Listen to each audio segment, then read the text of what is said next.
Country Wine brings you Basil Rathbone and Nigel Bruce in the new adventures of Sherlock Holmes.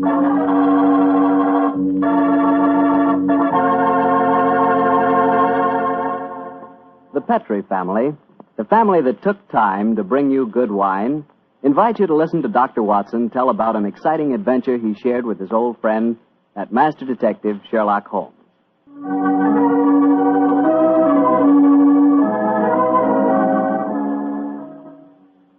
And now let's see if our old friend Dr. Watson's expecting. He's out on the patio. Dr. Watson? Here I am, Mr. Bartell. Sit out here this evening, my boy.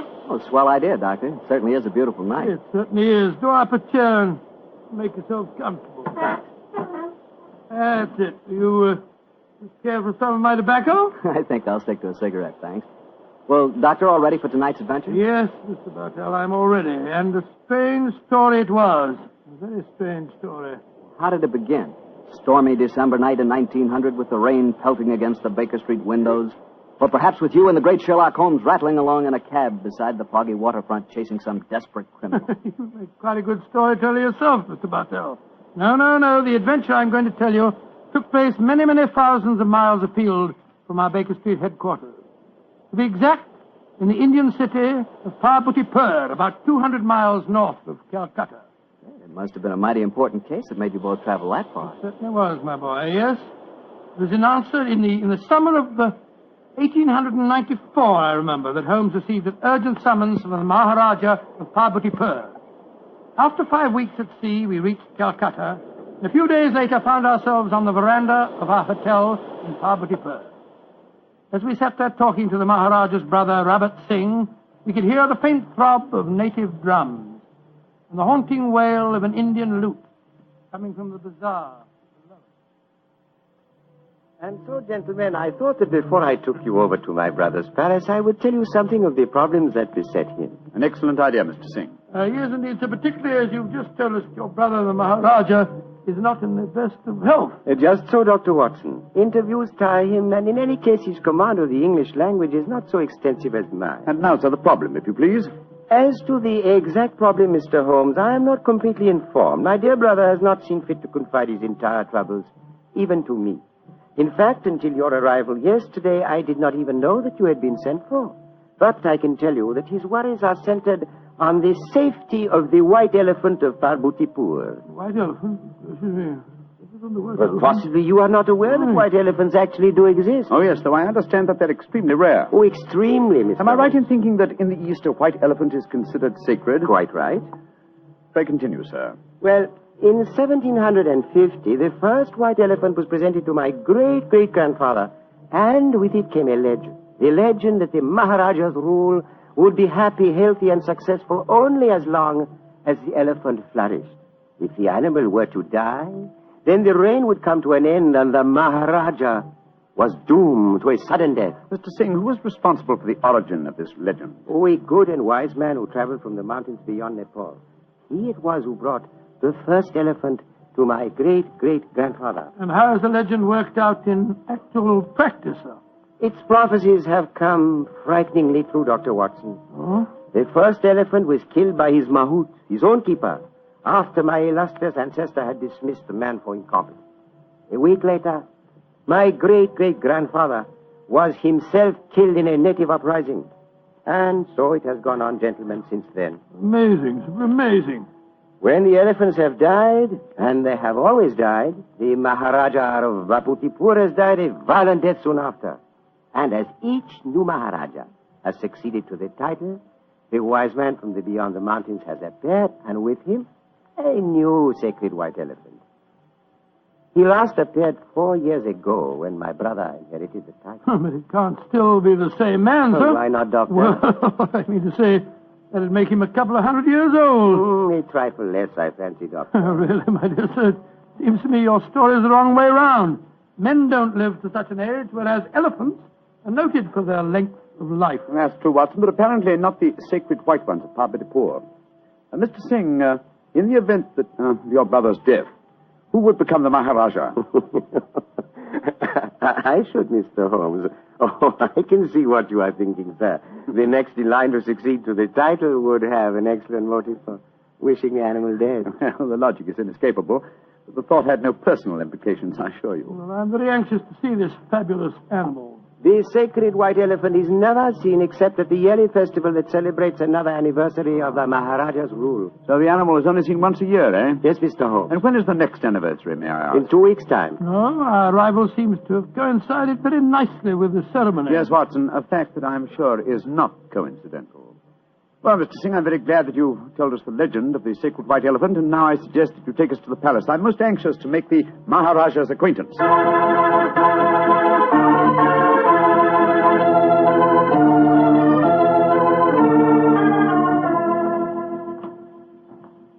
This is the council chamber, gentlemen. If you will wait here a moment, I will go and see if my brother is well enough to receive you. Very well, sir.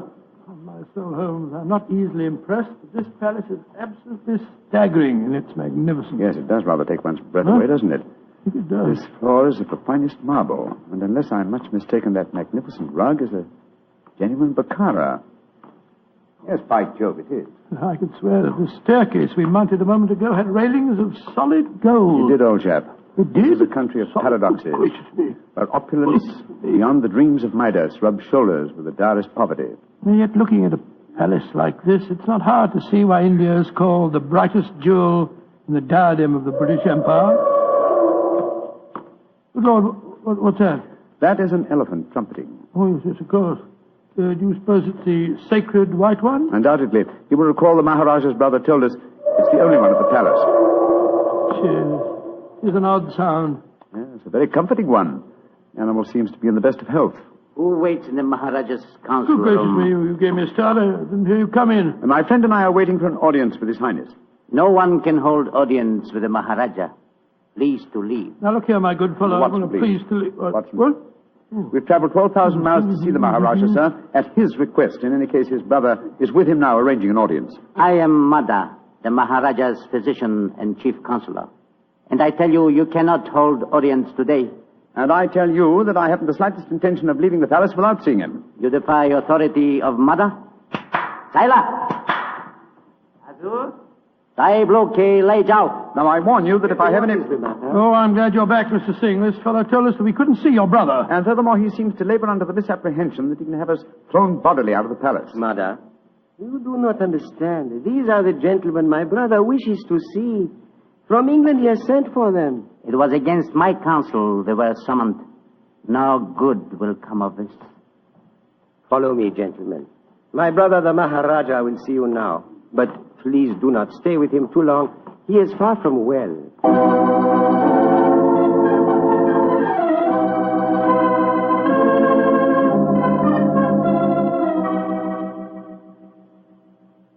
Mr. Sherlock Holmes, Dr. Watson, I'm so happy you have arrived here safely. It was great imposition to ask you to travel so far. Oh, not at all, sir. I only hope we can prove of material assistance to you. Ranji, Yes, Rabat? I wish you would permit Dr. Watson to examine you. Yes, just was I about to suggest myself, sir. In fact, I brought my medical bag along just in case. Mother would not approve. Mother not believe in Occidental medicine. I do not trust Nada. I do not think he wishes you to get well. Please, Ranji, let the doctor examine you. Very well.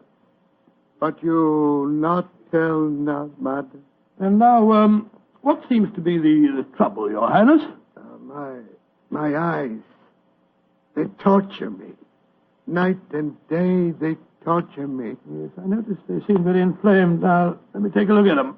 Yes. Now, open them a little wider, please, sir. I throb, burn, night and day. Night, day, burn. The color is distinctly reddened. However, this isn't anything very, very serious, sir. What you're suffering from is a case of what we call conjunctivitis. What you do relieve pain, doctor? Oh, some eye drops will give you relief in no time, sir. I have some here in my bag. Oh, thank you. Thank you. Perhaps medicine will help. Yes, I'm sure it will, sir. Here you are. Now, this small bottle and an eyedropper. This is an eyedropper. Just put a few drops in the corner of each eye, and I'm sure that you'll get some relief in no time at all. Thank you, Dr. Watson. You think there is nothing seriously wrong, Doctor? Mother gave it as his opinion that my brother's eyesight was in serious If you danger. pardon my saying so, I think it more likely that my medical knowledge exceeds his. I can assure you there's nothing seriously the matter with your brother's eyes, sir. I'm happy you say so. Now you will please excuse me while I take medication and rest a little. We discuss my problems later. Quarters already prepared for you in palace. You do not mind, Mr. Holmes? Not at all, sir. Though in the interim, I should like to employ my time to the full by inspecting your sacred white elephant. No, that I cannot allow. I must talk to you first. I think, sir, you will do well to give me permission to see the animal. I already have my suspicions as to your reason for bringing me here, and it will be best if I'm completely informed when we have our discussion. Very well. Can do no harm. Here. Take ring. Show ring to Sucro. He's keeper of animal. Sucro will let you into elephant house when he see ring. Thank you, sir. And please rest comfortably. I'm sure that your worries are nearly at an end. Come on, Watson.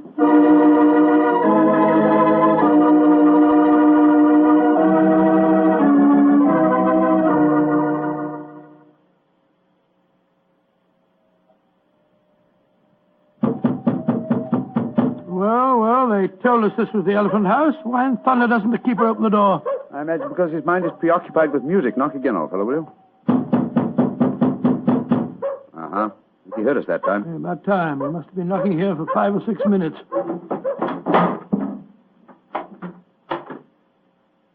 Salam, sir. Here, mother. Parahati tekniko asti. Tum dekni ne sekta. Sector. Maharaja side. Kumko asti mafikdio. Potato sahab. Either out. Say, Holmes, the Maharaja's ring certainly seemed to do the trick. He didn't want to let us in until you showed it to him, did he? Good and faithful servant, our friend Sucro. Here, Kutai. Here. Hati, Tagir. Here. Kasamapik.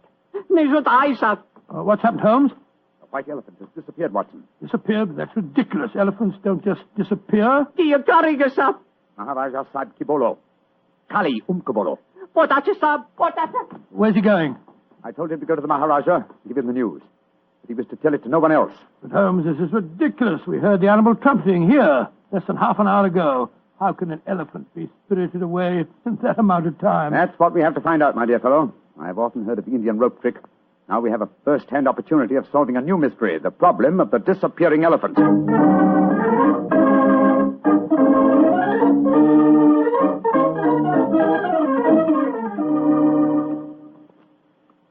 Holmes, this is farcical. We spent half an hour searching this elephant house. After all, an elephant isn't exactly insignificant. I doubt if you're going to find it under those boards in the corner over there. True, Watson, but nonetheless, there are interesting clues to be observed. Clues? What clues? Come over here, old chap.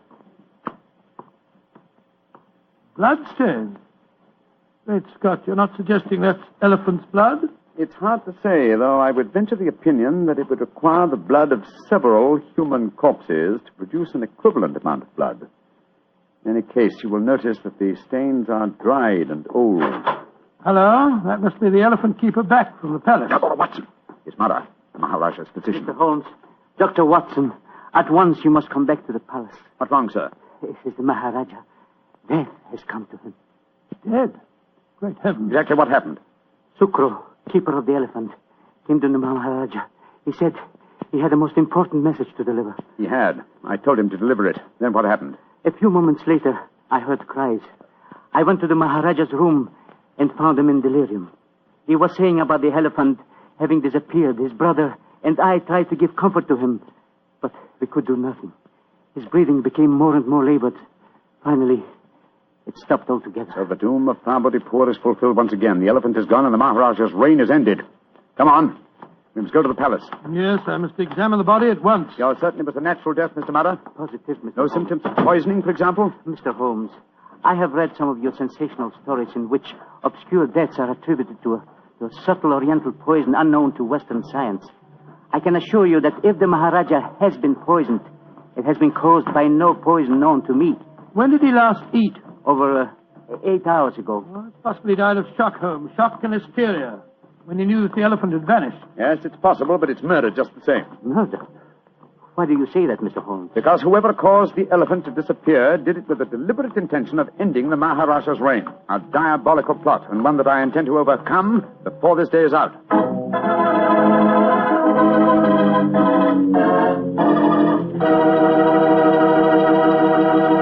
Dr. Watson's story will continue in just a second, so all I'm going to say is, if you like a swell red wine with your dinner, well, then you should know about Petri California Burgundy.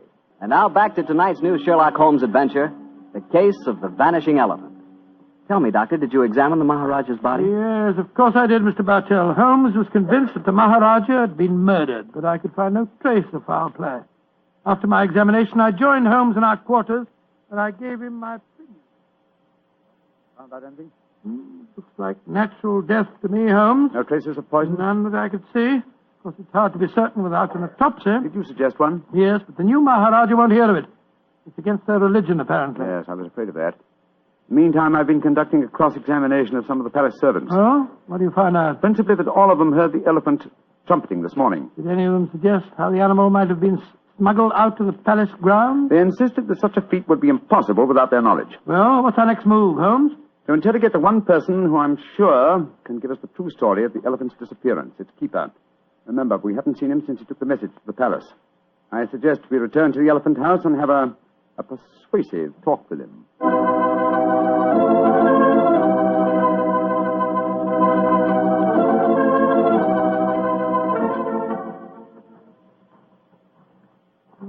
This must be the house. It's the only one that's near the elephant pen. Ramshackle-looking place, isn't it? Extremely. Sucro! Sucro! Don't tell me that he's vanished, too.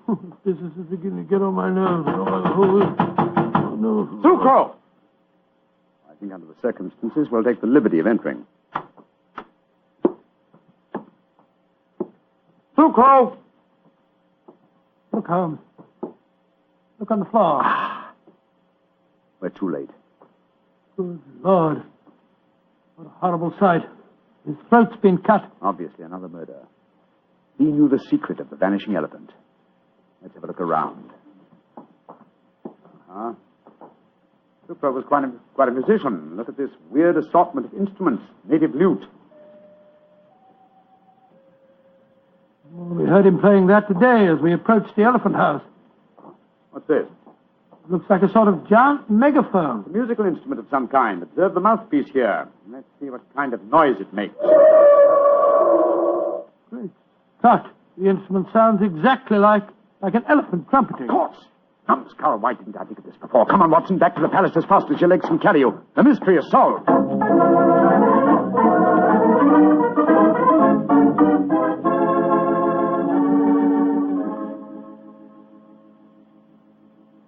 You say you have solved the problem of the missing elephant, Mr. Yes, Holmes? sir. And also the cause of your brother's death and Sucro's murder. Indeed. That is very important news. Won't you both sit down, please? Thank you, sir. Thank you. Please proceed, Mr. Holmes. Thank you. First, the elephant did not vanish today. The beast must have died a natural death months ago. All that happened today was that I discovered its absence. Are you suggesting that my brother knew the beast was dead? I am, sir. But he was afraid to publish the news. He knew that his rule would fall into a state of chaos if the fact were known. You yourself, sir, have told us how strong is the native belief in this legend. Well, how did he dispose of the elephant? Unobtrusively, over a period of time. The bloodstains in the elephant house would indicate that the animal had been cut up into disposable fragments, which could be removed by the faithful Sucro without attracting suspicion. All this time, though, the elephant horn was blown at suitable intervals to indicate that the sacred animal was still alive. But if the Maharaja knew the beast was dead, why did he die of shock when he received the news? I think the answer to that question, Dr. Watson, would be that my brother died of shame when he knew that his imposture had been discovered. Little far-fetched, sir, if you don't mind my saying so. No, I'm certain the reason your brother brought me to your country was to reveal that imposture to me. He knew the day was coming soon when he must show the elephant to his people. The festival would have been held in 2 weeks' time, I think you told us, sir. I imagine that he wanted me to devise a method of smuggling a new white elephant into the palace grounds before that time. Tell me, Mr. Sherlock Holmes, why did my brother die today? Because he was murdered. Just as Sucro was murdered later. Murdered? How? Oh, very ingeniously.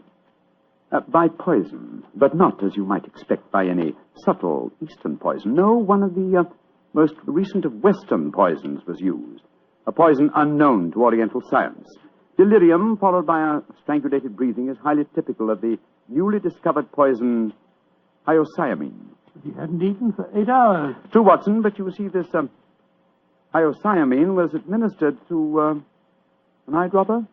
Good heavens. The poison penetrates with unusual ease through the membranes of the eyes, if you will recall. Yes, you're right, by Joe, it does.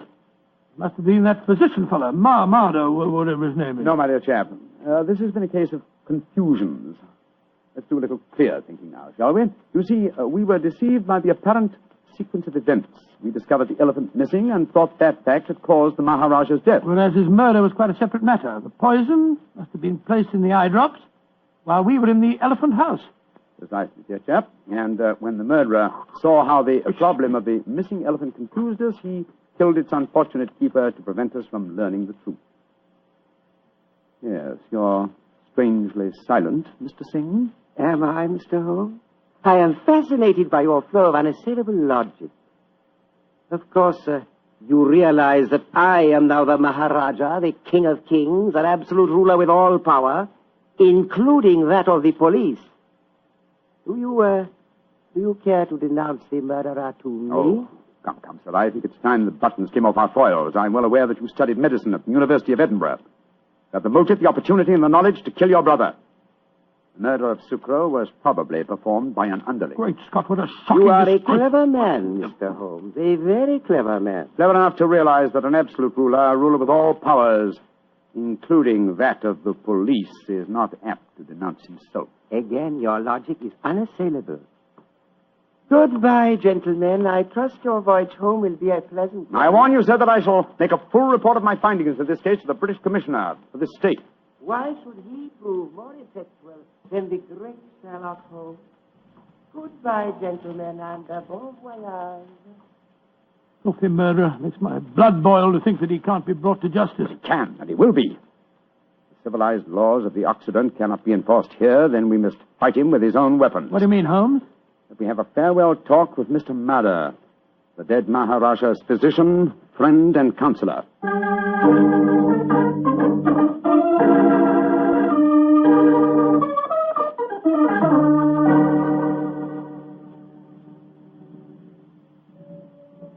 But this is a terrible story you have told me, Mr. Holmes. My beloved ruler murdered by his own brother, and yet he cannot be made to account for his crimes. He can be, sir, if you will help Mr. Holmes. Of course I will. What can I do?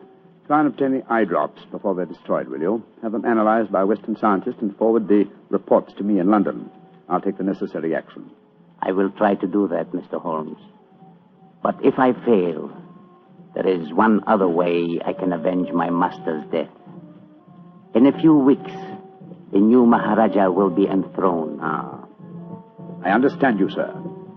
The wise man from beyond the mountains of Nepal will bring a new white elephant. Perhaps an elephant that will not live very long. You understand me perfectly, Mr. Holmes. I can promise you that the elephant will die in a very short time. And with it, the new Maharaja, my master, shall be avenged.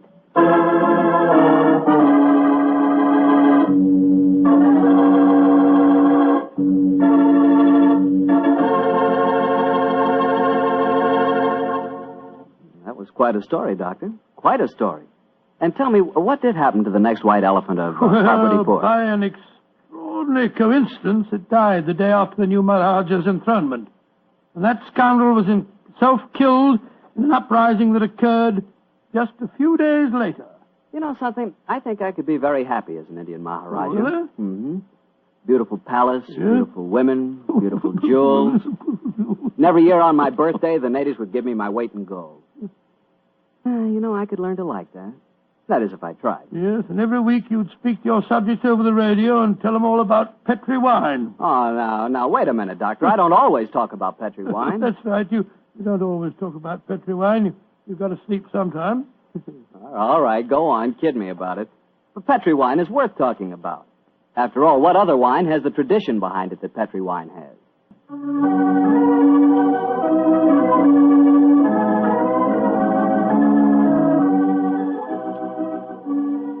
Tonight's Sherlock Holmes adventure is written by Dennis Green and Anthony Boucher and is based on an incident in the Sir Arthur Conan Doyle story, The Engineer's Thumb. Mr. Rathbone appears through the courtesy of Metro-Goldwyn-Mayer and Mr. Bruce through the courtesy of Universal Pictures, where they are now starring in the Sherlock Holmes series. The Petri Wine Company of San Francisco, California, invites you to tune in again next week, same time, same station. This is Harry Bartell saying goodnight for the Petri family.